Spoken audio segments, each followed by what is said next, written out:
Hello friends, today we will discuss about the CET. CET is eligible for PCB and PCM students. In a CET, chemistry part is for 50 marks. That is the 50 questions are included for 50 marks. And there is no negative marking. No negative marking. So students, we have to attempt all the questions. Okay.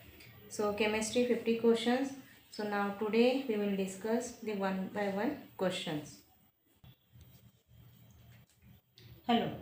So first question is, what is the calculated value of spin only magnetic moment in terms of Pm if only one unpaired electron present in a species? Actually students, I will give you some shortcut techniques. If one is present, it means here the answer will be this one. If two unpaired electrons are given, then there are the two possibilities. Okay, these are. If three, then there is no other options. Okay. So 2 means 2.84 or 86. 3 means 3.84 or 86. Likewise 4 point. So it means whatever the number of unpaired electron, that is the value of Bm, that is Bohr magneton. So now the question is, how will you find out? How will you find out the values for dipole moment, magnetic moment? Its value formula is mu equal to under root of n plus 2. What is n? N is number of unpaired electron. And in this numerical, how many unpaired electrons are given? Only one. One unpaired electron is given. Now place this one here. So under root of 1, 1 plus 2 is nothing but d. 2 plus 1, 3. 3 into 3. So under root of 3. And it's very difficult to learn the root value for each and every number. So that's why the shortcut is, if the unpaired electrons are given here, then find out this value. So the mu value equal to 1 point.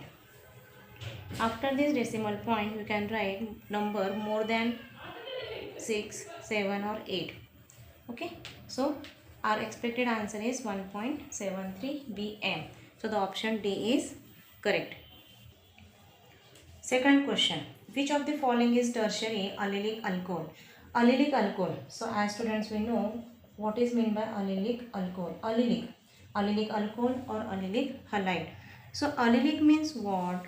The functional group which is binded to this carbon atom next to the double bond. This pattern is the allylic. Okay. This one. Functional group bonded to this carbon next would be the double bond. Okay. ये pattern आपको सबसे पहले ध्यान रखना है. फिर हमने कहा है कि भाई टर्शरी अलिलिक अल्कोहल. तब चेक करते हैं कि भाई यहाँ पे कौन है. Option A prop 2 in 1 all prop 1 2 3. अब टर्शरी पूछा है तो ये सीधा का सीधा प्रोप सीधा आ रहा है. टर्शरी का मीनिंग है कि यहाँ और यहाँ हमें क्या लगाने चाहिए, अल्काइल ग्रुप्स. अगर ये अल्काइल ग्रुप्स यहाँ पे आते हैं तो ही हम कहेंगे कि भाई ये हमारा टर्शरी ग्रुप है. तो क्या प्रोप में पॉसिबल है क्या? नहीं, क्योंकि अगर हम प्रोप लेते हैं तो हमारा लॉन्गेस्ट चेन क्या होगा, 1 2 3 4. तो ये पॉसिबल नहीं होगा. A option. ना B part, but 3 in 2 all but. अगर हम इसको ब्यूट लिख देते हैं 1 2 3 4 1 2 3 4 ब्यूट 3 1 2 ऑल, तो ये नहीं आएगा, ये हाइड्रोजन बराबर, ये जाएगा हाइड्रोजन. तो क्या ये पॉसिबल होगा टर्शरी के लिए? नहीं, क्योंकि टर्शरी के लिए हमें क्या चाहिए कि भाई ऑल 3 एंगल्स हमारे कैसे होने चाहिए, कार्बन के साथ. तो हमें ये दोनों कार्बन चाहिए. तो ये भी ऑप्शन सही नहीं है क्योंकि इसमें एक हाइड्रोजन बन रहा है. नाउ नेक्स्ट चलते हैं थर्ड पार्ट के साथ. 2 मिथाइल प्रोप 2 in ऑल. तो 2 मिथाइल प्रोप, प्रोप कहाँ है? प्रोप, ब्यूट नहीं है, प्रोप. सो 2 मिथाइल 1 2 3 4. तो अगर हम इसको लिखते हैं 2 मिथाइल, तो प्रोप यहीं पे ख़त्म होता है. देखो यहीं पे ख़त्म हो जाएगा. तो ये भी पॉसिबल नहीं हो जाएगा. क्यों? अगर हम इसका स्ट्रक्चर ही ड्रॉ कर लेते हैं तो कुछ ऐसा आएगा. प्रोप 1 2 3 ऑल 1 2, यहाँ पे आएगा डबल बॉन्ड. ठीक है, यहाँ पे डबल बॉन्ड आता है. तो ये हो गया प्रोप 2 in ऑल. देखो एंड 2 मिथाइल 1 2, यहाँ पे आएगा मिथाइल ग्रुप. तो क्या ये पॉसिबल होगा टर्शरी? बिल्कुल भी नहीं. अब देखते हैं लास्ट वाला option, but 3 in. But means 4 carbon 1 2 3, 4 carbon is here. Then 3 in 1 1 2 3, third पे डबल बॉन्ड ऑल. सेकंड पे ऑल एंड टू लिखा है, 2 मिथाइल 1 2 2 मिथाइल। तो देखो ये जो है ये है हमारा टर्शरी वाला पैटर्न, तो जिसे हम कहते हैं टर्शरी अलिलिक अल्कोहल, क्योंकि अलिलिक मतलब ये कार्बन जो आप पे फंक्शनल ग्रुप लगा है उसके नेक्स्ट कार्बन पे है double bond. So the option is D. Start. Third question, identify the solvent used in bromination of phenol to obtain 2,4,6 tribromophenol. अब बच्चों आपको पता है कि भाई फिनॉल का रिएक्शन है, फिनॉल का रिएक्शन में अगर आप ब्रोमिनेशन करते हो तो किस वाले सॉल्वेंट पे हमें मिलेगा 2,4,6 ट्राइब्रोमोफिनॉल, है ना। ये है क्वेश्चन आपका कि भाई यहाँ पे आप कौन सा सॉल्वेंट ऐड करने वाले हो, ठीक है। तो यहाँ पे आपके पास अब 2,4,6 ट्राइब्रोमो है फिनॉल, दो ऑप्शन थे आपके टेक्स्ट बुक में, एक तो आता है ऑर्थो या पैरा पोजिशन। यहाँ पे 2,4,6 एट अ टाइम तीनों ब्रोमीन आए हैं, इसका मतलब ये रिएक्शन जाएगा हमारा ब्रोमीन वाटर के साथ, तो यहाँ पे हमारा बी ऑप्शन करेक्ट है।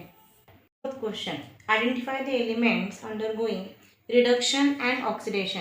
तो पहले आपको ढूंढना है पहला नंबर पे रिडक्शन एंड देन ऑक्सीडेशन। यहाँ पर भी वैसे ही ऑप्शन अगर आप देखते हो ASO/Br AS/AS/Br, मगर अगर आपने गड़बड़ कर ली कि भाई ऑक्सीडेशन पहले है या रिडक्शन पहले है, तो ध्यान रखना है कि रिडक्शन का वैल्यू आपको पहले ढूंढना है यहाँ से, ठीक है। So let's start. यहाँ पर हमारे पास Br है, यहाँ पर है AS, Br और ये AS।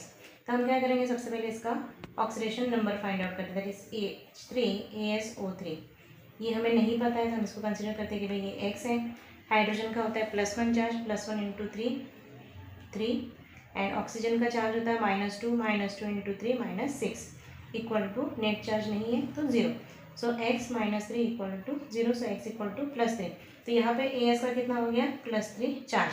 अब यहाँ पे AS को ढूंढ लेते हैं, ये AS का नेक्स्ट H3ASO4 नहीं पता है, again consider it's x। Hydrogen का +3, oxygen -2 × 4 -8 equal to again no charge, so 0। So ये आ जाता है हमारा x इक्वल टू -8 हो गया +8 -3, तो ये हो गया +5। तो अब क्या होता है, ये AS हमने दोनों भी देख लिया, तो एक +3 है दूसरा है +5, मतलब क्या हो रहा है, नंबर इंक्रीज हो रहा है। नंबर क्या हो रहा है यहाँ पे, इंक्रीज हो रहा है। इंक्रीज हो रहा है इसका मतलब हम क्या कहेंगे, यहाँ पे हो गया ऑक्सीडेशन। ऑक्सीडेशन हमें 2 नंबर पे देखना था, तो हमारे पास ऑप्शन कौन है, AS, ये वाला ऑप्शन हमारे पास है AS वाला ऑक्सीडेशन। देखो पहले रिडक्शन फिर ऑक्सीडेशन, तो अगर हमने एक वैल्यू भी निकाल दी तभी हमें यहाँ पे पता चलता है कि भाई हमारा AS जो है वो ऑक्सीडेशन है। यहाँ पे और कोई ऑप्शन नहीं है, अगर दूसरे ऑप्शन होते तो हम वो भी निकाल देते। So correct option will be the B. Question number 5, which of the following is tri carboxylic acid. Tri means 3, मतलब ऐसा कौन सा फंक्शनल ग्रुप है जिसमें 3 बार हमारे पास क्या आ जाएगा, 3 कार्बोक्सिलिक एसिड आते हैं, कुछ ऐसे, ठीक है। ये किसमें आ जाएंगे, प्रोपेनिक एसिड में तो पॉसिबल नहीं है क्योंकि प्रोपेनिक एसिड में एक ही आता है। ऑक्जेलिक एसिड में क्या होता है, COH मतलब इसमें 2 हो जाते हैं, ये भी पॉसिबल नहीं है। मैलोनिक एसिड के फॉर्मूले में भी 2 ही आ जाते हैं। तो हमारे पास ऑप्शन आता है सिट्रिक एसिड, क्योंकि सिट्रिक एसिड के फॉर्मूले में ये आएगा CH2, यहाँ पे आता है CHOH, ठीक, एंड ये हो गया हमारा CH2COOH। तो हमारा फॉर्मूला आएगा सिट्रिक एसिड का, ठीक। So this one is our answer, tricarboxylic acid. Question number 6, find the radius of an atom in FCC unit cell having edge length 393 picometer. तो FCC पूछा है, हमारे पास रेडियस निकालनी है और एज लेंथ दिया है। तो आपको पता है FCC में फॉर्मूला क्या है, R = √2a/4। ये हमारा फॉर्मूला होगा रेडियस का। Now we will place the value, √2a का वैल्यू कितना हो गया, एज लेंथ 393/4। √2 का वैल्यू है बच्चों हमारे पास 1.414। अगर हम इसको मल्टीप्लाइड एंड डिवाइड करेंगे तो आंसर आएगा 138.93 pm। That is our answer, 138.93 pm, option D. Number 7, identify copolymer from following. Copolymer मतलब क्या होता है, when 2 different monomers are added. Okay, so let's check in which option 2 different monomers are given. Natural rubber, as we know, it's made up by the single monomer, that is isoprene. it means it's not possible. Polypropene, which is obtained from propane, only single monomer. PVC, vinyl chloride is present, again it's not present. So in these three options there is the homopolymer, these are the homopolymer, only single monomer is used. But in a terylene there are the two monomers are used, that is one is the terphthalic acid and second one is the ethylene glycol. So copolymer का ही meaning वही होता है कि भाई दो monomer लेना है and जो भी इलिमिनेट होता है, whatever the elimination is takes place, तो वो सारा होता है किसमें, कोपॉलीमर में. So our answer is D. Question number 8, the solubility of a gas in a liquid. क्या पूछ रहा है, solubility of a gas in a liquid which is directly proportional. Okay, solubility of gas in a liquid which is directly proportional to its pressure of the gas over the solution. Identify the law. तो अगर ये हमारा law आता है तो ये किस में आएगा, जस्ट क्रॉस चेक, ये आएगा किसमें, हेनरीज का लॉ, बराबर.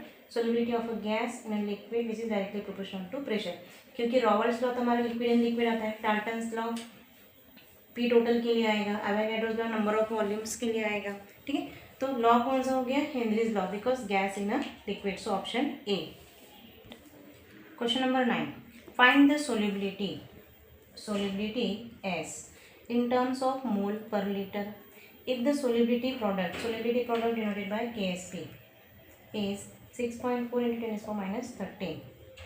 Now we know AgBr, silver bromide, is given here, and we will dissociate into 2, that is Ag plus Br minus. There is no stoichiometric coefficient number, it means now this one is the balance part. So solubility S into S, क्योंकि यहाँ पे अगर number आता 2s तो हम लिखते 2s का square, कुछ ऐसा आता, बट ऐसा कुछ नहीं हुआ है, सिंगल नंबर आया तो directly S into S. So the formula for KSP equal to S square. But निकालना क्या है, KSP तो दिया हुआ है, निकालना है हमें solubility. So the S equal to root of KSP का वैल्यू कितना है बच्चों, 6.4 इंटू 10 to minus 13. अब -13 बाहर तो निकलने से नहीं रहा, हम क्या करेंगे, इसे हम करेंगे convert, that is 64 into 10 to minus 14.